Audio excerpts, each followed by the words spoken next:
Mm.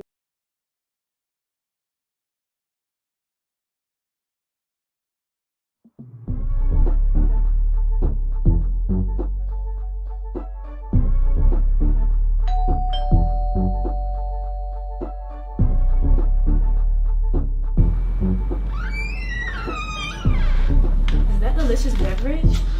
Duh.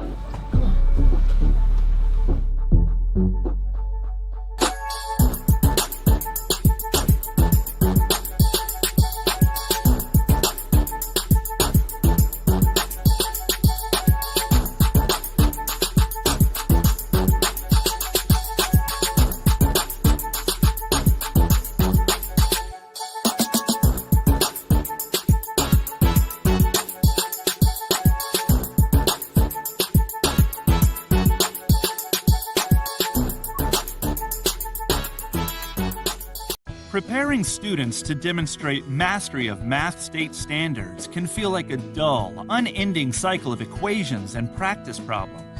Unengaged, frustrated students can weigh on teacher confidence and lead to uncertainty about overall achievement. Two Ivy League-trained engineers observed this struggle and created a way to transform how students learn the fundamentals of math. Through the innovative Accoletics math program, EDA has helped more than 400,000 students achieve success on state-administered math tests and transformed the academic strategies and performance of schools nationwide. Accoletics' uniquely designed supplemental materials and tools are well aligned to your state standards and provide a clear path to exceed state proficiency standards. Through ongoing professional development, you will uncover common challenges and activate solutions that promise to improve student achievement in your school.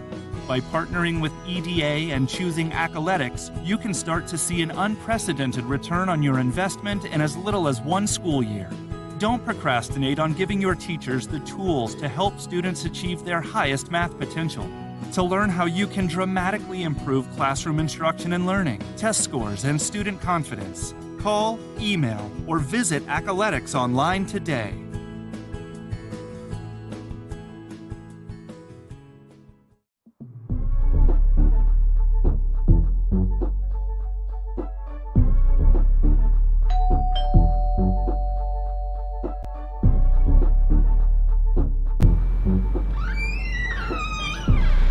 Is that delicious beverage?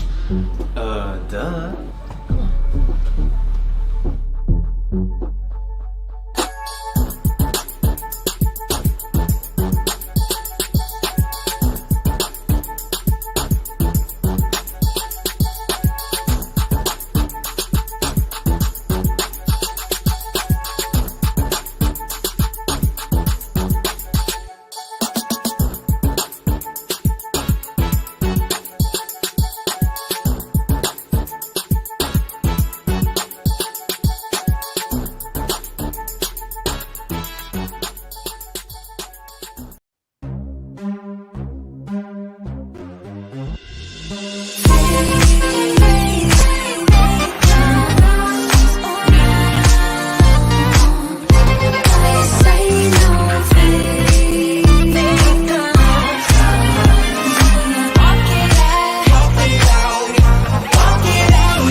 don't know. I don't know. I'm looking, yeah.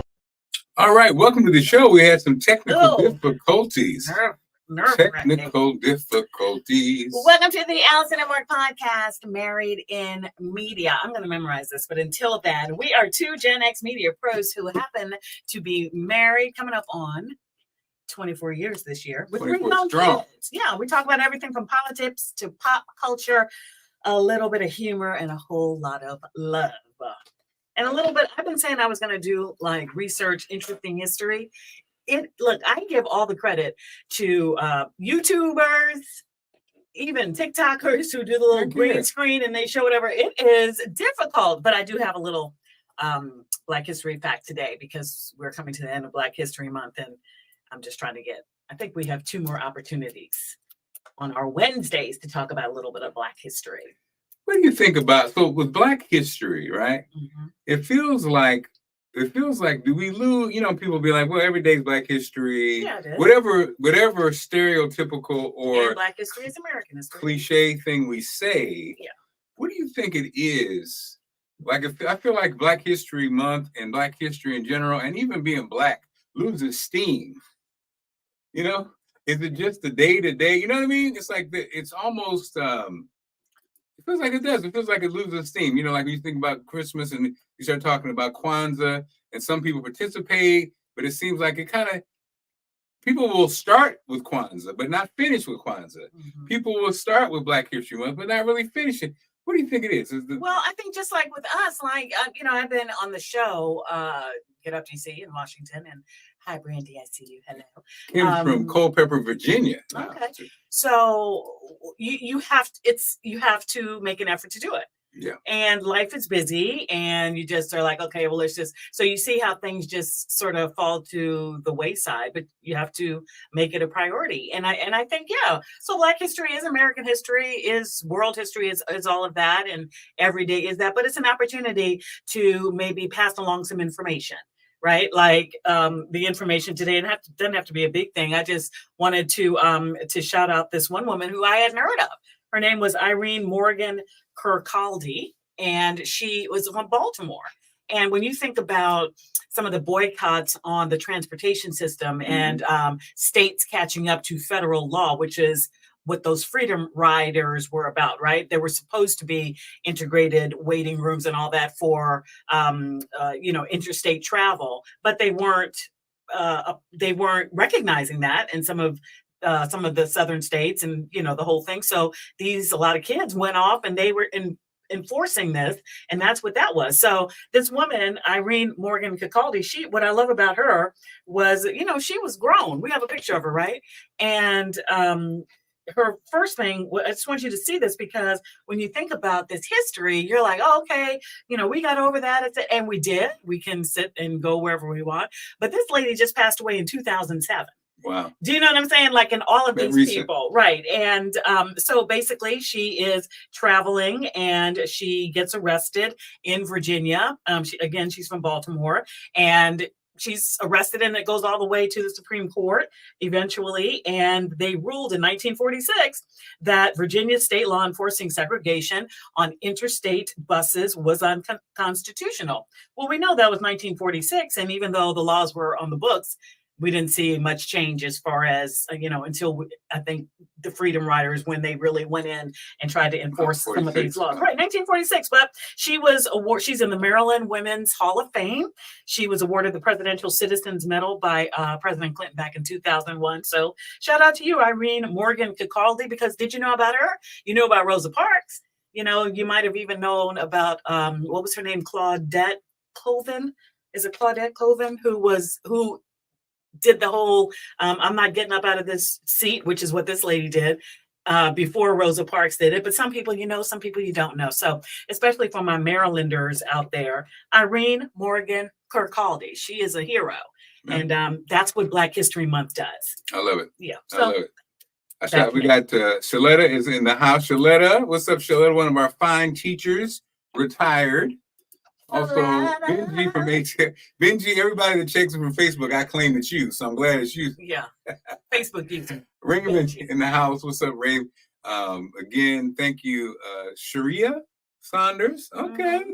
I love her. She got her avatar is banging. Look at that. She's pretty. And then Sandra is in the house, and so we got a lot of content today. Yeah, so let's get into it. Okay, you want to start with the Fani? No, you said so. That was what you wanted to talk about. What do you have? What do you want to start with? No, you go ahead. Well, the Fani Willis. Is it Fani Willis? Fani. Mm-hmm. Fani Willis testimony was all over. It's all over the internet and people talking about it. The thing it's interesting. I think we always talk about people always say we're not a monolith. Black folks aren't a monolith. The women aren't a monolith. People really aren't, because I'm seeing two different 2 or 3 or 4 or 5 different reactions of people watching this case. Okay. Now I know, and actually Benji's in Atlanta, but I know there's some people in Atlanta who are not fans of Fani. I think because they feel like she's hard on the youth as far as prosecution and things like that. Mm-hmm. For me, I just thought it was fascinating, her testimony and her dad's testimony, because her father reminded me of your parents' people from a standpoint of the generation of professional African Americans who were right around the civil rights movement, and many benefited from what came from that, but still struggled with that, but also the kind of children they raised. And so Fani, who's an only child, her dad's a lawyer, she's a lawyer. And she's strong. We should give the background for people who don't know who she is, right? Yeah. Thank you. Go ahead. Thank you. Go ahead, Allison. So, and here's my issue with it, and family weigh in. So she is the Fulton County District Attorney, and she was at, basically, we knew her name because she was going after Trump. They were investigating former President Trump for allegedly trying to steal the 2020 election, and she was hired basically to help oversee this election fraud case. That we've been seeing all these cases play out in court regarding the former president. And then came the information that she might be disqualified from this election fraud case in Georgia. Against, again, President Trump and 14 of his allies, because she was having this relationship with somebody on the, do you know that part? No, I do not know the specifics. So therefore, you exposing me not knowing the specifics. Thank you, Allison, very much. Okay. She basically had an inappropriate relationship. I believe he's on the prosecution. They admitted to having a relationship when he started working on the case.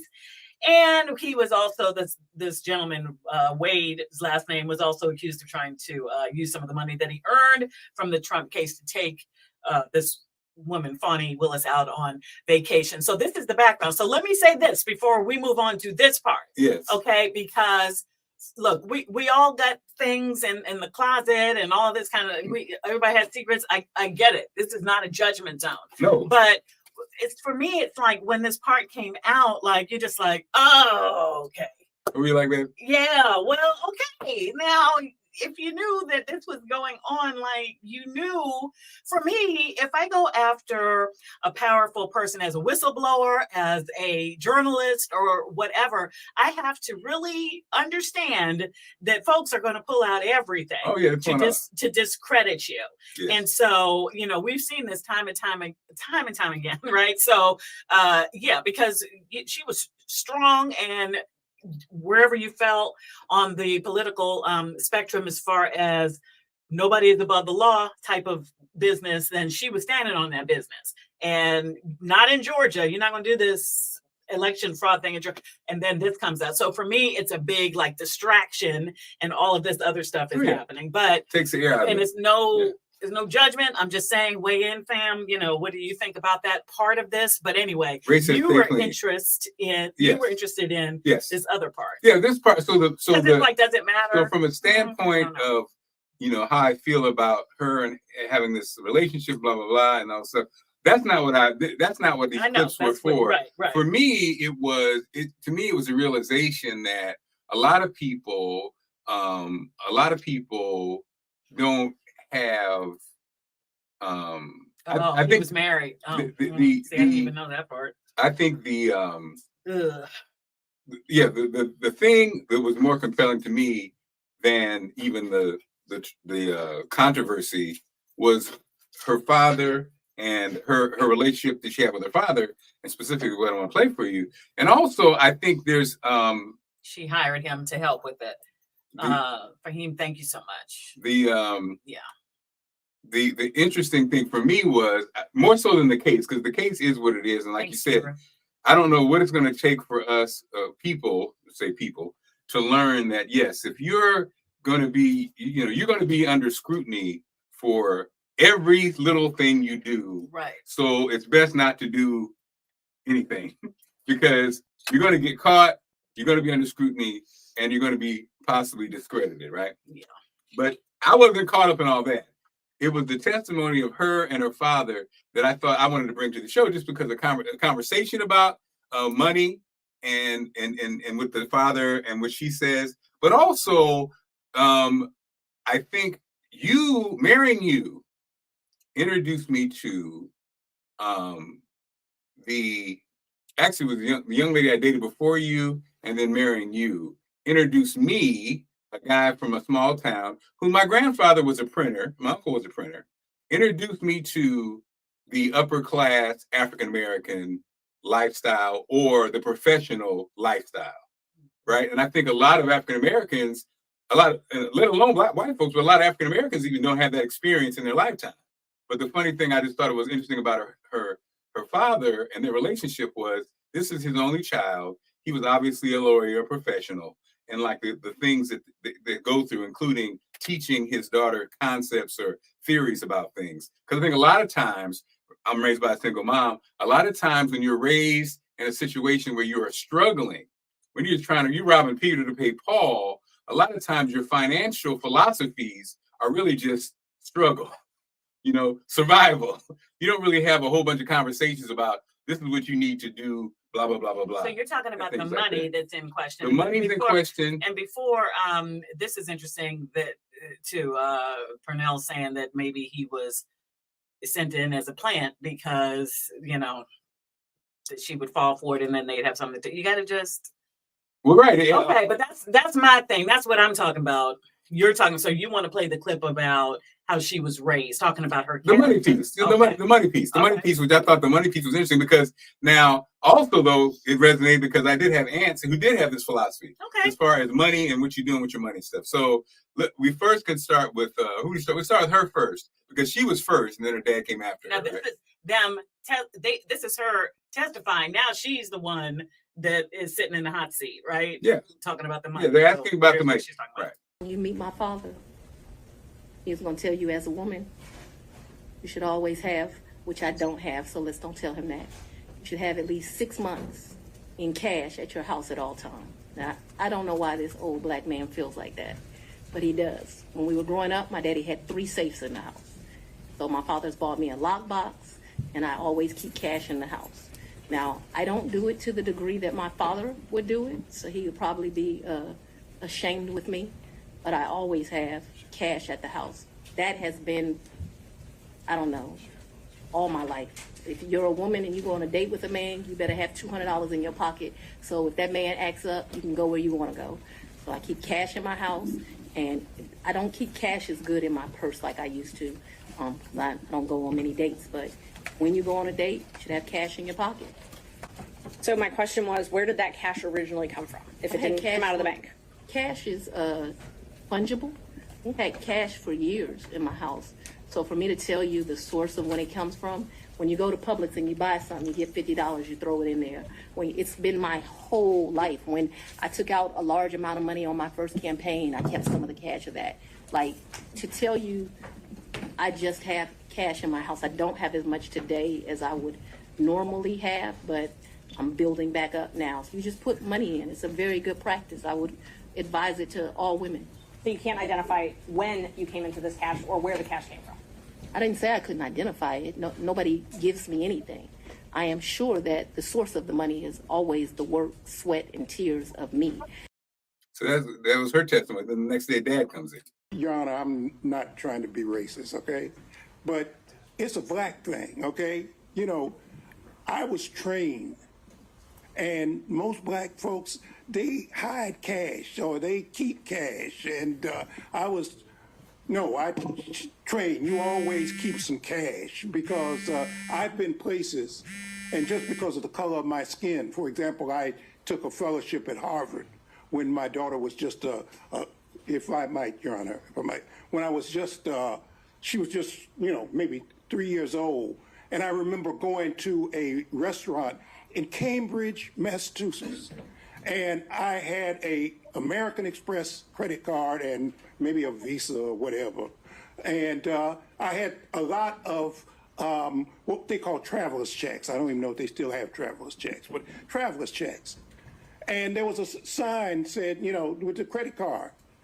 For whatever reasons, the man would not take my American Express credit card. So I pulled out my Visa card, and he wouldn't take my Visa card. So then I pulled out my traveler's checks. He said, we don't take checks. Now, these were traveler's checks. This was money. I had a $10 bill. I'll never forget this as long as I live. And he said, the bill for my wife at the time, Fani's mother, Fani, and myself was like $9.95, and I had a $10 bill. That was all that. And I always remember that. But even before that, I've always kept cash, and I've told my daughter, you keep 6 months worth of cash always. And so, actually, babe, now I remember. So what I thought about was, I wanted to ask you, did your dad give you, any like advice on things like that as a woman? I thought that was, I think, one of the reasons I also pulled it up. And then just seeing him, a professional, your dad, a minister, Peace Corps director, Harvard, Howard. I think I thought about dad. So as a daughter, did dad impart like lessons like that for you? My mama did. Yeah, and so that was a part of just like growing up. Like my mom did. My mom always had cash. It was my mother, and I borrowed it many a time. My mother was the one who she handled the money. She could have been a CEO of any Fortune 500 company. The way she made money stretch, the way that the way she managed it, and the way that she taught me about it. And I will say that my dad was always like, you need to have cash on you. So yeah, that was a whole thing. And because I think I know they both came out of the segregated South, daddy from Tennessee, mommy from South Carolina. And so yeah, if you're in a bind, cash is king, baby. Here goes this cash, but it's $10 so I can get out of this wherever I am in this sundown town, and I can get back on this road because there is no I-95. So I need to get it moving. So yeah, I did learn that lesson. For me, again, this is like a major distraction. The reason why it even came up is because the question is, how did Fani Willis, I hope I'm getting the names right, how did she pay Wade back? She had cash. She paid him back for the vacations or whatever. Their relationship is over. But, it's that whole part of the distraction. But as far as money goes, yeah, it's like, my mother taught me those lessons. And the interesting thing to me was the line of questioning. The line of questioning to me was as if the line of questioning is insulting. Right. For me, it's insulting. Well, right. And I think, like you say, have you not dealt with people who have money? He dealt with a travel agency. So I book all the trips and she paid me back. Yeah.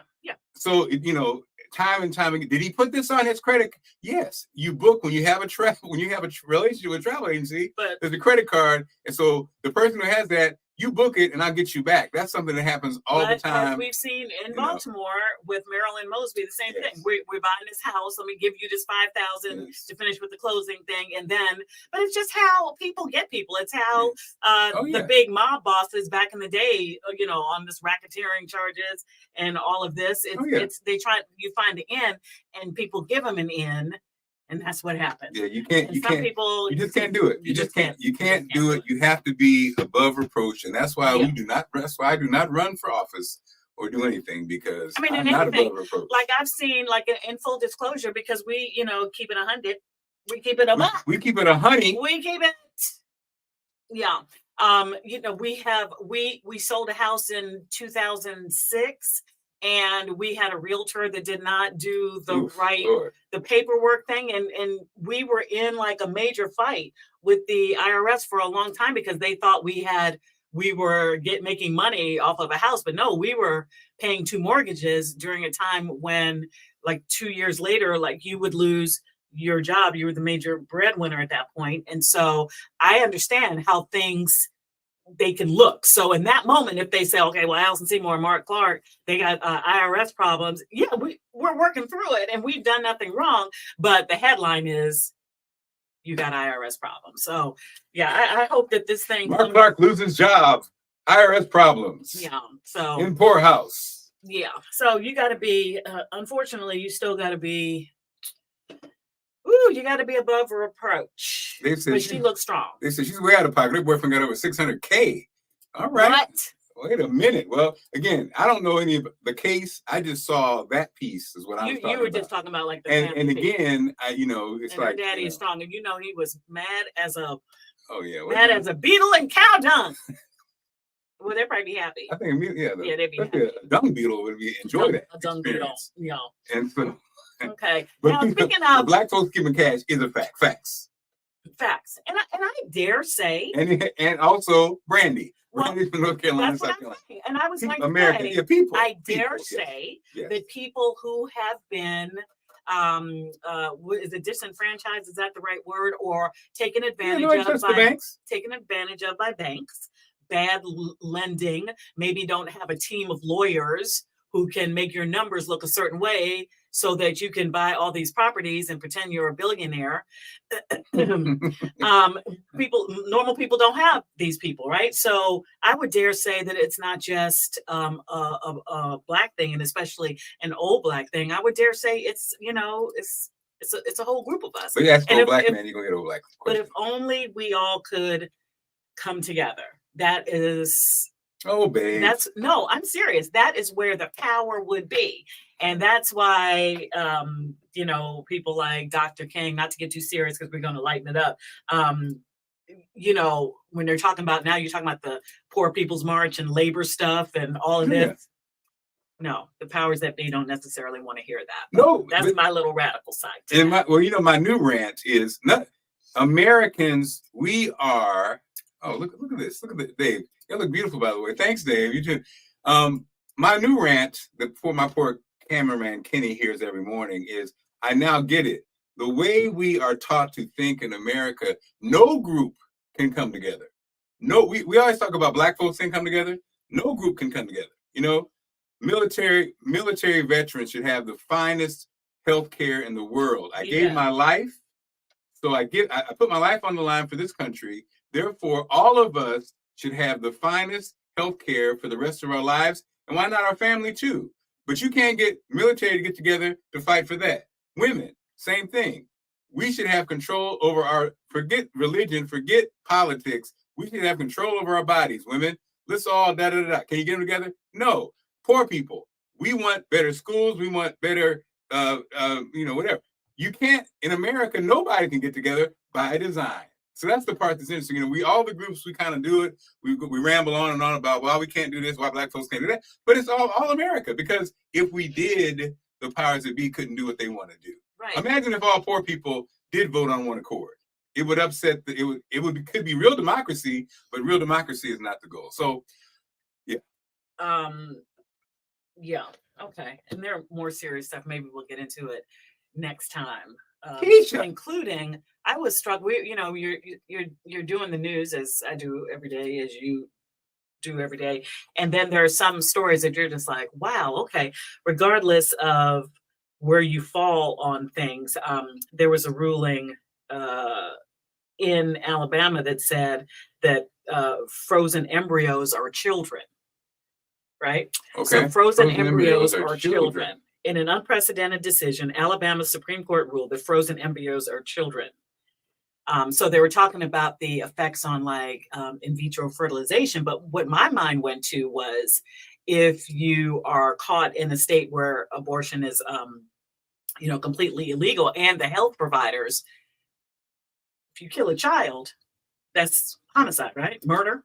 It's got very interesting implications. It's interesting to see, because we're just so caught up in the things that we do in our day to day. You can't think about, okay, this is happening in, in some of our states, right? Oh yeah, so, that's the trick, right? And so a 15-year-old ends up pregnant for whatever reason, seeks to get an abortion, who knows what it is. And I'm not, I'm not preaching on either side here, pro-choice, pro-life and all that, but I am saying it's a very interesting where was that? Alabama. Oh, of course. Yeah, Alabama. So anyway, interesting. Okay, well, let's lighten it up a little bit, because I want to talk about this viral sensation. Do you have this picture of this? I have it. Yeah, I have it. You have a little bit. Let's talk. Let's roll it. Roll it. Know why you're here. Hi and welcome. We all know why you're here. You're here for part of the new series that I'm calling Who the Fuck Did I Marry? I'm going to create this playlist series, and I'm going to tell the story of how I met, dated, married, and divorced a real pathological liar. This is my introduction / disclaimer video. First and foremost, I'm going to be truthful, even if it makes me look bad. I'm going to be honest, but I'm also not going to be disrespectful to anyone that was involved. I'm not going to use people's real names because I don't have their permission to do so, and the sister does not want any sort of litigation. Okay. I will tell. You can stop it there. So no questions about that hairstyle, but go ahead. Well, what that is like a big roller. Basically, you put it here. It's one thing, and when you take it out, your curls are done. So that's what it is. Thanks, yeah. And normally she's been in the car for a lot of this ride, but this is taking the country by storm. Fascinating. Yes. And the reason why I know about it, because I kind of seen it here and there, but I hadn't really paid that much attention to it. But then today I saw a bunch of memes like, I rescheduled my surgery and here's why, being funny. And they're on the couch listening to this. It's a 50-part series. This woman's story about me being married to a gentleman or a person that she calls a pathological liar. It's 50 different parts, and I think each thing is like 10 minutes long, right? Yeah. And it has garnered over, at this Time magazine said, 122 million views, with each getting over 1 million views. And it's the story of and she goes all the way through it. And man, I got caught up. Have you been watching? I'm only on episode 5. I think this is at the point where they met during COVID. It was kind of like, love on sight, and everything moved pretty fast. They ended up moving in together. They were going to buy this house. And then she starts to see these little pieces that aren't adding up. And a lot of people, I like what she said. She said, even if people, come for me and we'll get these haters on here and all that. And I can see why she does, because some of these red flags are real serious. Cookie, you're listening to it. It's crazy. I'm only on episode, I think 5 is what I'm listening to. So we haven't even really gotten into it, but it's just amazing how, like, this lady could have a series right now. Like, she could have a whole dang on series on YouTube or Netflix or wherever and get paid. It's now fascinating. If Dave Anderson is still here, I'm curious if Dave is still here or anybody. Was this, should she have done that? Because you're right. She basically is giving the milk away for free. But I mean, and so after this, at this point, I mean, she's probably going to be able to do whatever she wants to do, I would think, as a creator. It's just, to me, it's fascinating. Well, that's all I'm saying. She only got one. It's only one trauma. You know what I mean? It's like her real story. Did she give it? Did she give it away? Should she have? Should she have? Yeah. But so, baby, this is my. You always accuse me. So you can find it on TikTok. Okay, the husband has now come out and said that she's lying. But Cookie, like, I have seen the husband's ex-wife or the ex-husband's ex-wife come out and say that this woman, I think now let me get her name. Is it Reesa Tisa, Reesa? All you gotta do is go on TikTok and put in who TF did I marry? That's the name of it. So, babe, okay. Now you say sometimes that I'm not naive, but you say because I haven't had a whole bunch of experience, I might be whatever. I'm always like, she got pregnant early, so that's another thing. So somebody said it best. He's crazy and she's crazy for falling. That's Cookie. Cookie. I'm not gonna say she's crazy. I'm just going to say, do people not vet out? My technique, babe. I do the check mark. The check mark. Like, it was a perfect storm. But again, why are you? They met on like some sort of a dating thing, Facebook dating or something. Yeah. But I'm saying people just like catfishing. I don't understand how it gets so far. Well, babe, I think that people they're looking for love. Like, people are looking for love. So people what she said, you see the red flag, but you don't listen to the red flag. She said, I must have been colorblind. All the red flags that were flying in my face. She said that. So, because he was living his twin brother's life. Oh. Yeah, Kia, I don't understand people. I mean, friends, it's like, why? So people just lie to themselves about love. People want love. I never understood it. Babe, did you ever lie to yourself about love? I mean, anytime you are in a relationship too long, or you just continue to let the person make excuses and all of that, yeah, that's way too long. But for me, that is that's what it's about. That's how you learn that by the time a good person comes along, that's what you're looking for. So my thing is, like, for me, it's too dangerous. Like, they met, I forget, like, it was really quick when they moved in together because she didn't want to quarantine alone. Now, my thing at that point, I would have been like, I don't want to quarantine with somebody that I don't know. Right. I lied to myself when I was younger. That's, yeah, because by the time we met at, like, 30, I was done with all that. Because you're giving people excuses over and over again because you don't feel like maybe you'll find somebody, and all that. Look at my cousin. Rose flags are invisible. The rose-colored glasses on. You better preach, cuz. And she admits it, but I admit, y'all, I'm right in the middle of it, and yeah, we're watching. Yeah, the real yeah, it's gonna get. It's gonna get messy. Okay, baby. Messier. Well, I think I don't. Purnell says, Miss Allison, what virus is going on? Because remember, I asked you this morning. As my wife hopped out of the shower this morning, I asked her this very question, Purnell. Did you hear me coughing? Because I was like, what's going on? Because you're right. At our station in Baltimore, something's going on. And I asked you, what's going on? You said not necessarily at your station. No, we went through it. But yeah, I think it's lingering, like old COVID stuff, or the flu was bad for a second. But now the CDC is relaxing the rules around COVID. You saw that? So you don't have to quarantine for as long and all that kind of stuff. And I don't know. Like, we're smacking her spikes, we're like, boom. And she's still ignoring them. Yeah. Keisha said people don't know how to start over. Okay, well, that's true. That's true. That's what I'm talking about. It's like, but see that's just being not going. Words. Yeah, it's being not smart. You have to love yourself first. You gotta love yourself first. You can't, and people, you gotta love yourself, man. COVID? Are you crazy? Man, we didn't think about dying. I ain't even trying to hustle up with somebody. Well, let me tell you something. This lady is being written. I'm looking at, she was in Time, USA Today, Rolling Stone 23 hours ago. The Who TF Did I Marry is the 50 part. They're calling it a gossip session. It's taken over the internet. Complex Magazine's Woman Divorced from Pathological Liar inspires this 50 part. You know how long 50 part is? I know, I'm saying 10 minutes each. And 50, is that 500 minutes? Babe, I'm not smart. I don't know. Anyway, so that's going on. I'm just saying, did she mess up her bag? Is what I'm trying to ask. No, she didn't mess up her bag. We wouldn't have known who she was before this. Okay. So I love it. I love that for her. Yeah, people don't want to be alone. There you go.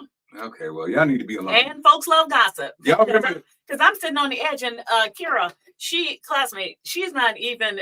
I'm telling you, it's her in a like this, and then. So what happened then was, so we bought this house together, y'all. Or I thought we were going to buy this house, and then the realtor says, "Oh no, somebody else bought the house." And then I was like, "Okay, I'm going to let this. I'm doing her. I'm going to let that slide. I'm going to give her an excuse. I'm going to give them an excuse." It had a red flag, but I was just ignoring the red flag. This is what I'm talking about. And then she's like, "Okay, y'all, part 6."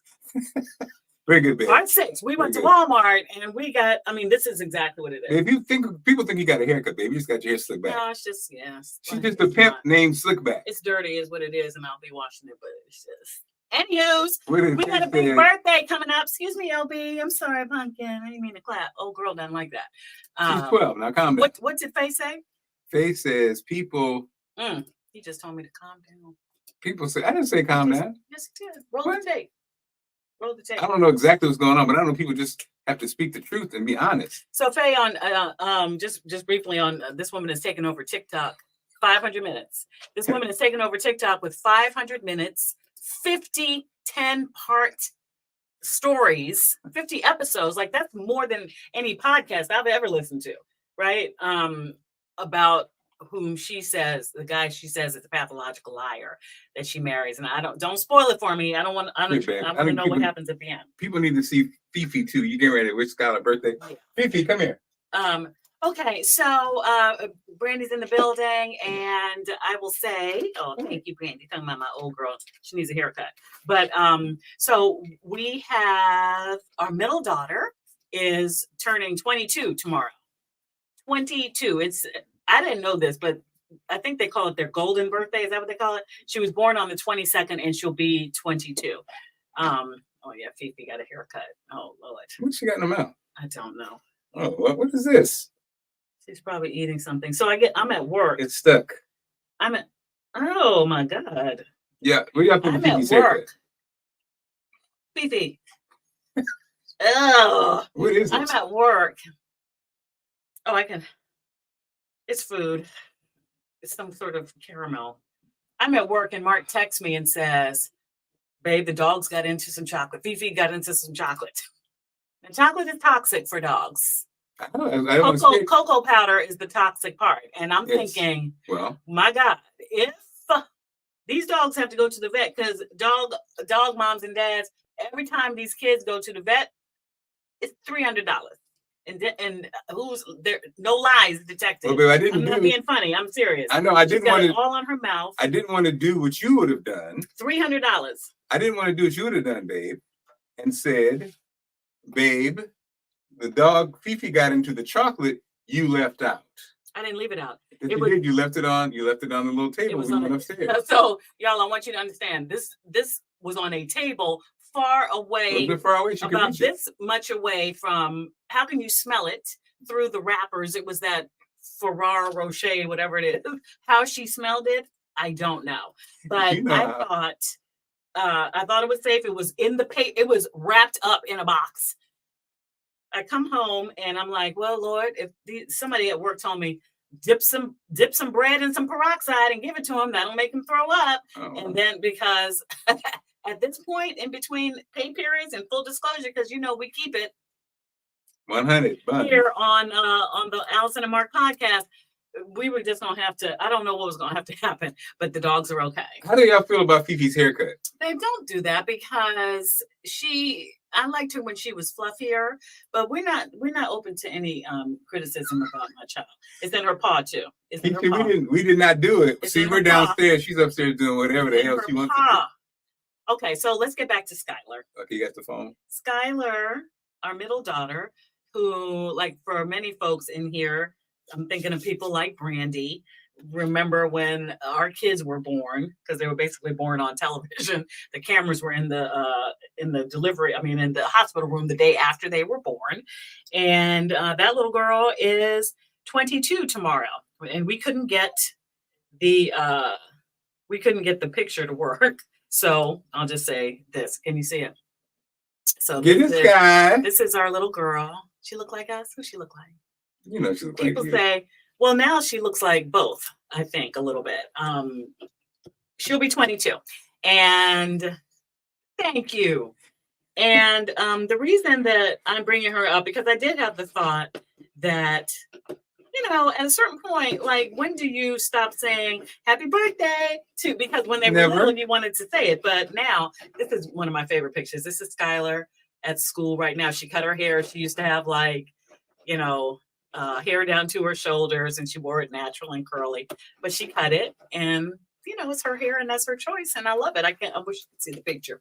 Anyway, so speaking of that, it just strikes me as parents that each kid is different. There is not one cookie cutter mold for people who have multiple kids for raising kids. Like our first daughter is one way. She's very confident. She always had to walk into a room first, new schools, new whatever it was. And like, this is the girl who had a full blown fro like this in her junior yearbook picture when she was the only one with that hairstyle. Let's just say it that way. Our baby she's very independent. She's a little entrepreneur. Yeah. She's she's a beauty chick. Like she's good at all that kind of stuff. She's a cook. She likes to do that kind of stuff. She's selling plates down in Atlanta for $5. She'll cook a meal, put it on wherever they put it, Instagram or TikTok or whatever they're doing, and be like, I'm selling plates. I'm selling plates for $5. Room number this, and this, right? And then there's Skylar. And for those of you who are middle children out there, we all know like the middle child syndrome, right? They're not the oldest, they're not the youngest. Sometimes they feel overlooked and all of this. So we really made a concerted effort to make sure that all these kids were, because they're very close in age. We had 3 kids in 4 years, basically. 2000, 2002, 2004. And so we made this real concerted effort to make sure that they all were valued and they're seen. But what I've learned is they have to walk their journey on their own. You can't do it for them. And so where Skylar's big sister, Sydney, maybe had, no problems like finding people to date, and she, her first little boyfriend was in high school and all that. Skylar's still looking for that first real boyfriend type. And not to put her business out, I'm saying this as just how kids are different. And we just like, if we could, we would like come up with the perfect friend group. Yes. We would come up with the tribe. We would come up with a perfect little fella that and all this, but you can't do it. And with that, the growth that we have seen with her is so honorable. It's so pure. She's going through all of these processes, learning who she is. The other day, she had not a run-in with her roommates, but a kind of a thing where the roommates were kind of like, you were supposed to do this and you didn't do this. Oh, Skylar, I'm really sorry. Skylar was like, no, I wasn't. My day is this day. Mm-hmm. Now, if she had to learn to find her voice, right? And as parents, we have to learn to, as dog parents too, as parents, they're fine, babe. As parents, we have to learn to sometimes back away and let them fight their own battles and all of that. And I'm learning that because, I love them so much and I'm so protective. They're fine, babe. So anyway, happy birthday to her and to all the Pisces. It's Pisces season, I think, coming up, right? I don't know if she ushers it in, but yeah, I just to all the young people trying to find their way and all the good kids out there trying to find good kids, right? The kids, what I'm saying is the rule followers, the ones who, Skylar calls me every night, Mommy, I'm safe, I'm home, or whatever. So that's that. And I just, I'm just so exceedingly proud and happy to be her mom and the mom of all of them. And I see Brandy says, and they are my nieces. So this is the village and you all have helped to raise these kids. And so your middle daughter and your middle niece will be 22 tomorrow. So send love and good vibrations and all that because, Well, as we wrap up, babe, let's give love to Cynthia. She both left when we were in the Marriage Made Easy with Pastor Mike and Dee Dee Freeman a few years ago. She's in the STL. What's up, Cynthia? All right. I mean, in Spanish. And then Faye was saying, Faye, we love you, Faye. Faye, what's going on with you? Like, what's going on? Last time we were trying to make a little love connection. She says that she remembers when, I was pregnant on TV with all of them. On Fox 5 with all of them. So, okay. I think that's what you haven't asked Allison before we get out of here? Well, let's go ahead and get out of here and save it till next week. It's 50 minutes. Is it short? Okay, well, here it is. Yes. Okay. Let's see. We don't need to play the music. Just get into it. We'll get into it because my little mouth is sticking.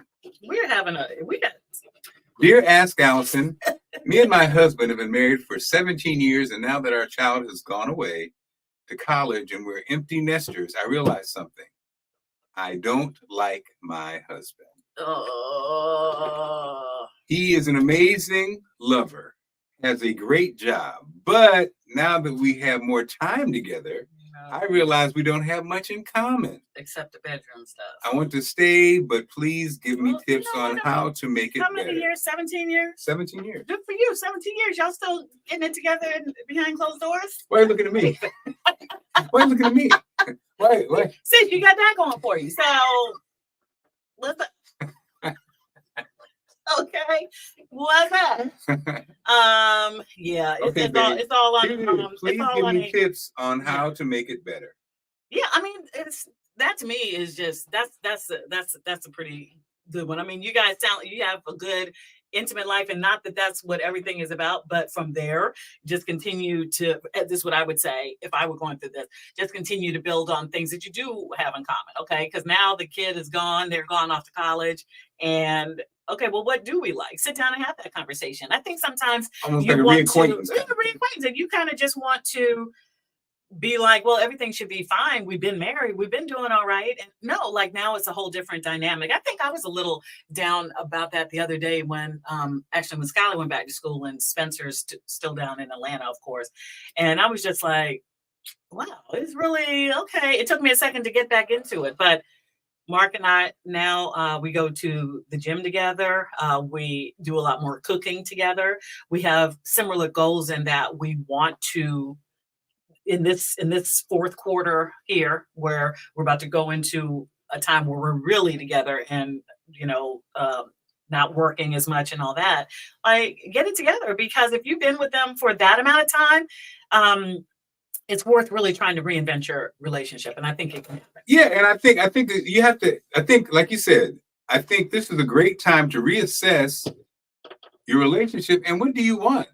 Have date nights, talk with each other, rediscover each other. What do you want out of life? I mean, don't get caught up in an idealistic view and let other people that you see on TV or something.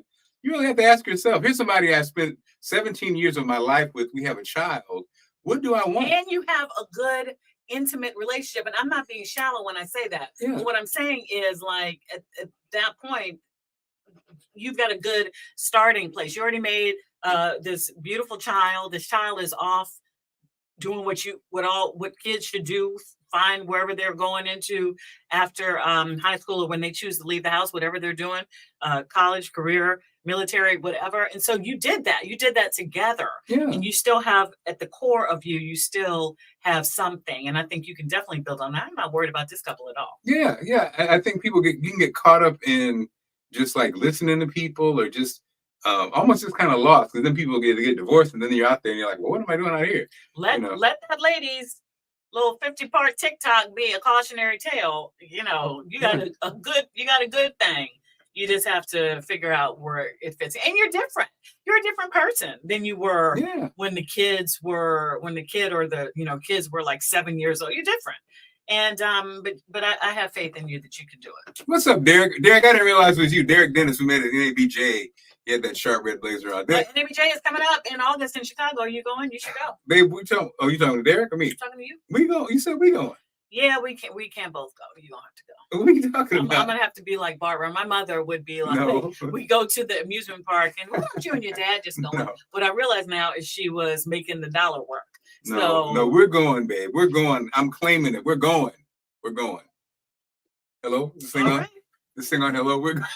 What I know is tuition is due August. The school starts back up. Babe, tuition, smuition. All right.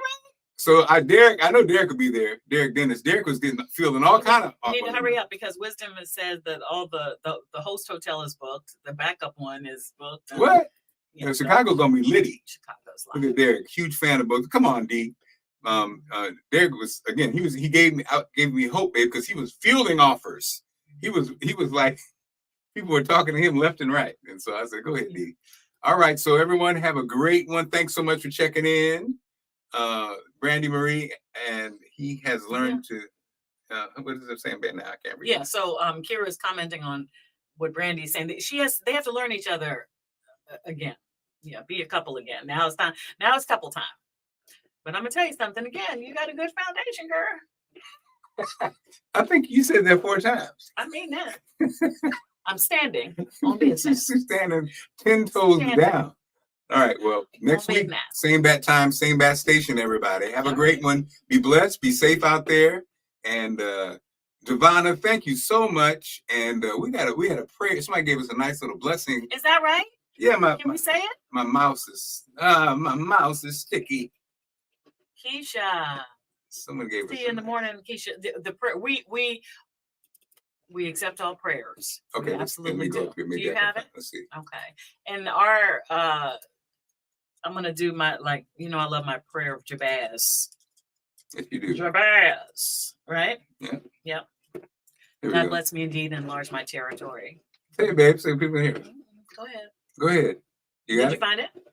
Mouse went out. Okay. Go ahead. We thank you for your blessings. We receive them. We give them back to you. We value this community that we're building. That's Dr. Brown. And Dr. Brown says, may Christ Jesus anoint and bless you both. I'm really enjoying these podcasts, Sister Allison. You're so right about kids finding their own way. Our oldest daughter is very independent and does not ask for our help. These are excellent parents saying this too. And it's hard because we want it to go right, but they've got to walk their own walk. So let them walk. All right. All right, y'all. Have a blessed evening. We'll see you next week. Same bad time, same bad station.